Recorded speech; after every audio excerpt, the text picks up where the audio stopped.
we did anything and everything we could think of, try to keep you from going any further than you had at that point. But you really couldn't do anything. You know, all those times that I took care of you and getting it to where you were taking care of me, that's so. Well, I didn't take care of you. I just gave you a space to heal. If I were to run into somebody in the street that I used to get high with or deal with, I'm just like, I don't know who you're talking about. You have the wrong person. Because I'm not that person anymore.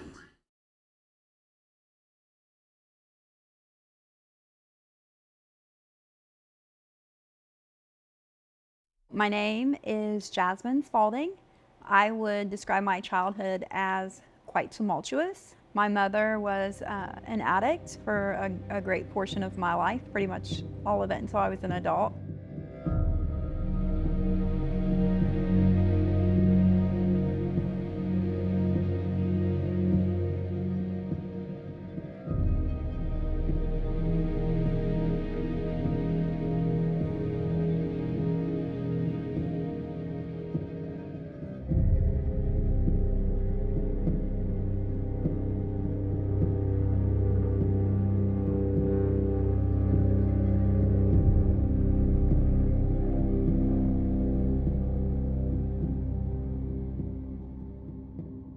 I had belt marks from the back of my kneecaps to my shoulder blades because I hadn't cleaned my room efficiently.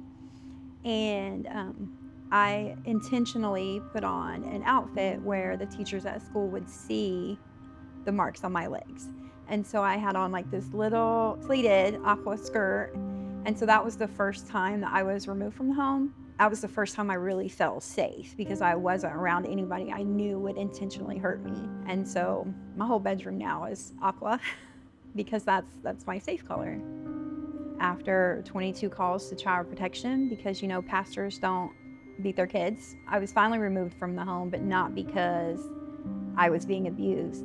They deemed me incorrigible, which was my first instance of thinking that all those events were my fault. Incorrigible means like oppositional defiance disorder, and so that I was the problem and not the abuse. At 17, I got emancipated and moved to Indianapolis to go to Marian College, but had a full ride and blew it up, basically. I came home for the summer and I started hanging out with the wrong kind of people. And so I worked at a pizza joint and I was trying to find an apartment of my own, like an efficiency apartment, and I did, but I really didn't have reliable transportation to work. And so eventually I lost my job, and my landlord said, hey, well, we can do this for your rent. And so he wanted sexual favors in exchange for me having a place to live. And so that went on for quite some time. At that point, I had started using illicit drugs. And so my pimp, for lack of a better word, or trafficker, whatever you want to call them, was essentially the dope man. I would go 7 to 10 days without sleep.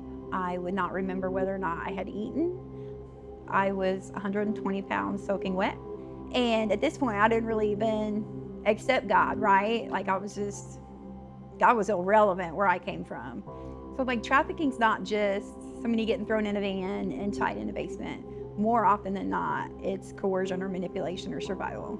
I didn't even really realize at first that coercion was my story. So part of the coercion and manipulation changes the way we think, right? Because we're manipulated for so many years that we're taught that this is the way life is.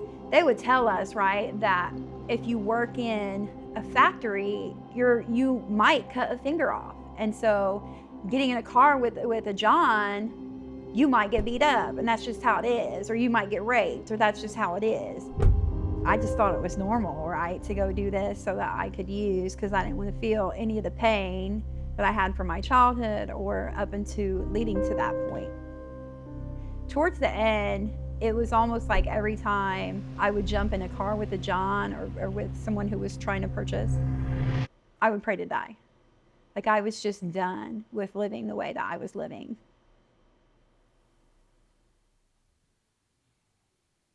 Most of those were I would run. I'm a runner. And so they'd let me out and I wouldn't show up to court. Or they'd let me out and put me on a bracelet and I would cut it off. My most permanent address was the jail for about a year and a half. Can you lay down? Down. Other one. Go. Come on, buddy. Come on. You said you're not a bad mom. You're just not always here. Yep. True statement. You know? Do you think that? Was a true statement. Like, you disappear for sometimes, like we were at Granny's. Yeah. You were always in recovery. Yeah. So I never really I never saw you go into it. You were always kind of there. But I did see you go to Hope Center, and that was a good place. It's a temporary home for victims of human sex trafficking. The Hope Center is providing shelter and help. A ministry that would go to the streets and the highways and byways and bring in the less fortunate, the least of these, the broken, the bruised, the battered. I came in at like 3 o'clock in the morning. I came from jail, and I had spent the better part of the previous 18 months in jail, in and out, in and out. And so when I first came in, it was almost like I didn't belong here, right? Because it's got all this fancy lighting, and it's just a beautiful castle, and like, who am I? Why do I belong here? You know, they took me to a room, gave me fresh clothes. I got to take a real shower and really wash my hair because you don't really get to do those things in jail. And I laid down. I couldn't sleep just because it was so quiet, and jail is not. It's very loud. And I was scared to death. That person that came in, boy, you were a tough one. I was a mess. You were there to bide your time. I don't think you thought the rules necessarily applied to you. They didn't. I tell people now, like the girls now, I'm like, listen, you see all these rules? It's my fault. It's my fault they're in place because my group, we broke them all. One of the rules was that we weren't allowed to take pictures on campus. And not only did I take pictures, but they were illicit. And the director asked to see my phone so she could double check it. If we had agreed that you could look at my phone whenever you wanted to. And she saw the illicit pictures, and I was asked to leave. If I had been more apologetic or known that my behavior was not okay at that time, then I could have stayed. It's not easy to get put out at the Hope Center. Like, you really have to do something that is against what they feel. I was devastated when they asked me to leave. I think that when I came back the second time, something changed inside. And so I had really fully given myself to becoming somebody better. So we do prayer service every Wednesday night. I sat in that prayer center and I was just praying and praying that I could let go of this anger and this hurt. And I actually felt like it come up through my throat, like it was a physical feeling. And that's when I was like, God is real. Like, he answers prayers, and I don't have a reason to be angry anymore.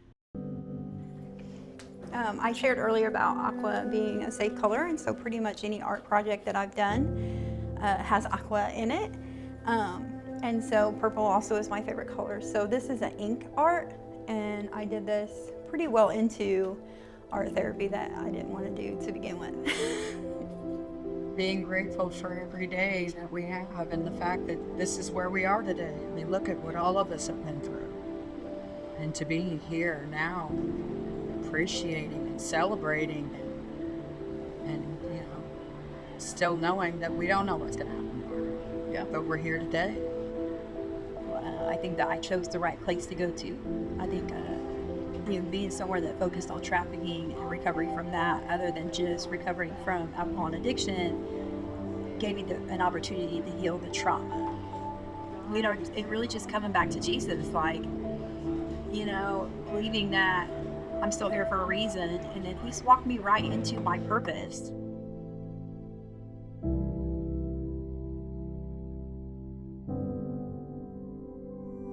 It changed everything for me because it taught me how I have been manipulated, how I have been coerced, and it opened my eyes to actually having been trafficked. Because when I first got here, I was like, I'm not trafficked, I just work the street, right? Because I'm an addict. trafficking doesn't have a face. And I can talk from a survivor's perspective. I can say, I know how this felt. Not only that, but that program is written so well that whether the resident be familial trafficked or coerced like I was, or even kidnapped and locked away, it's still relevant. It still helps break the cycle of trafficking and helps us to learn, not that we were stupid, but that people made us feel that way. That's always been my vision, like what positive change can this make? It's not really about being, front and center or telling my story. It's about whose life can be changed by my story. And that to me is more important than anything.